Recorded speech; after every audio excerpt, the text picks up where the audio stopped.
You know what time it is. I know what time it is. It's Looney time. Looney time. Looney time. well, the bird is the word.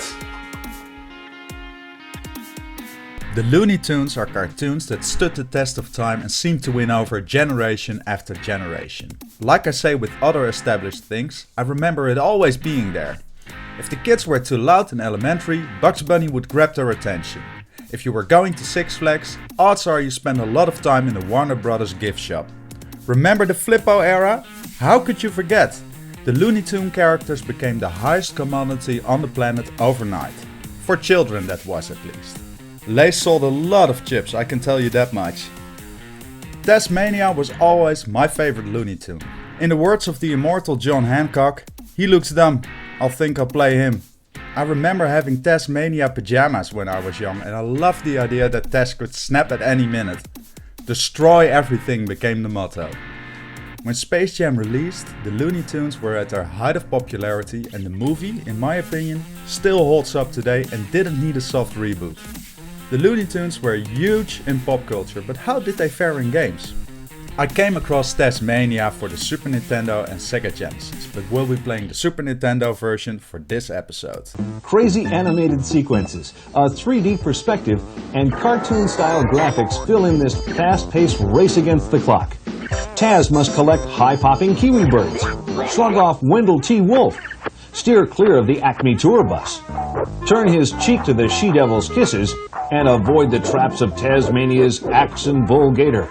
The TazMania game is a weird mix of genres. It's described as an action platforming game, but it seems more like an Outrun Space Harrier kind of game. The goal is to eat a specified number of yellow chicks within the allowed time.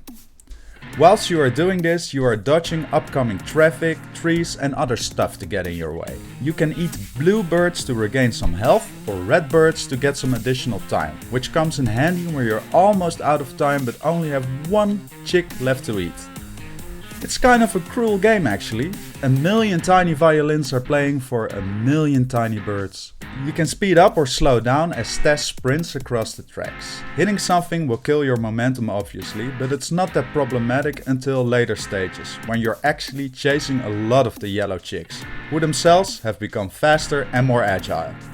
Be prepared to crash a lot. Like a lot. The game requires you to tap the A button after crashing to kind of shake it up. It's funny for the first 2 or 3 times, but it becomes really tedious when you are on a nice run and lose all your momentum due to a crash and want to continue fast.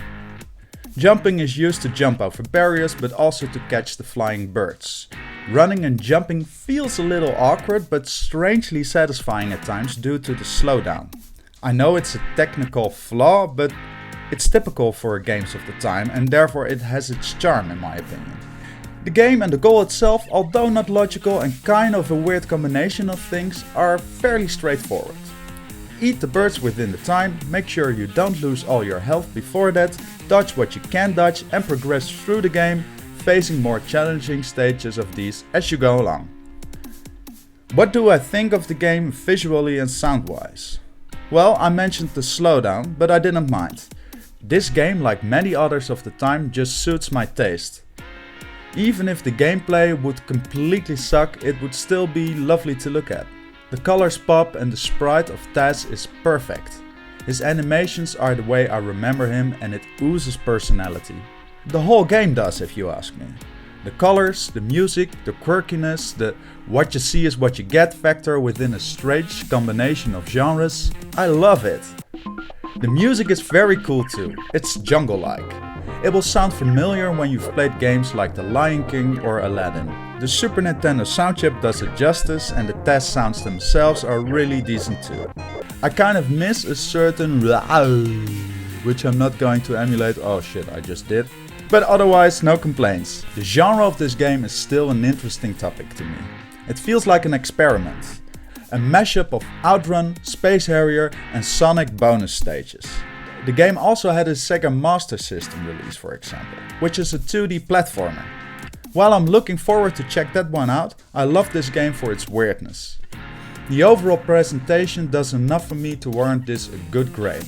although the gameplay is not something I would like to pick up and play every day. It's no Galaga, Mario 3 or Super Smash, but it has a lot of character and it is fun to play through.